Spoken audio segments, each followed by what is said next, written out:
ఊర్లో ఒక పని నుండి వెళ్ళడం జరిగింది. వెళ్ళేటప్పుడు క్యాబ్లో వెళ్ళాము.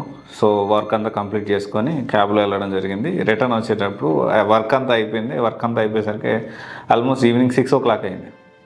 జనరల్గా మెట్రోలో నేను చాలా తక్కువ ట్రావెల్ చేస్తాను. తక్కువ అంటే హార్డ్లీ ఒక 1-2 టైమ్స్.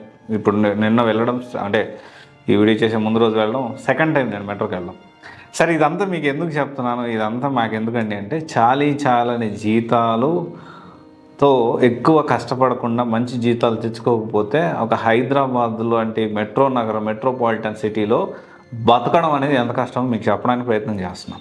సో అయితే రిటర్న్లో వర్షం పడుతూ ఉంది అని చెప్పి సో క్యాబ్ బుక్ చేసుకుంటే ఇరుక్కుంటాము అని చెప్పి అక్కడి నుంచి మాదాపూర్ నుంచి సో మేము ఉండే ప్లేస్కి మెట్రో ఎక్కాం. దాదాపు 40 మినిట్స్ పట్టింది.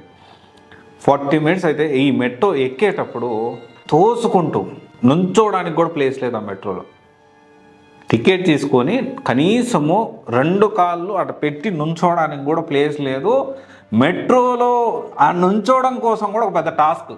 సో అదొక టెక్నిక్. నాకు తెలియదు, అంటే నేను చాలా తక్కువ ఢిల్లీ మెట్రోలో చాలా ఎంత హెవీ రష్ అయితే ఉండదు. ఢిల్లీ మెట్రోలో ఓకే, అండ్ మేబీ రష్ ఉన్న టైంలో నేను పెద్దగా తిరగలేదేమో.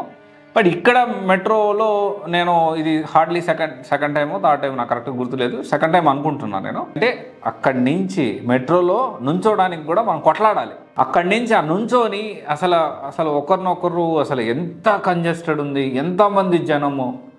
ఈ లోపల మళ్ళీ మెట్రో వాడు యాడ్ చేస్తాడు. ఇంకో పక్కేమో ఇంకొకరు పోవాలంటారు, దిగే వాళ్ళు దిగుతారు, అటు దోస్తారు, ఇటు దోస్తారు. చాలా జీతాలు కానీ మనం కానీ అంటే ఎక్కువగా బాగా మనం వర్క్లో కష్టపడకపోతే ఎలా ఉంటుందో చెప్తున్నాం.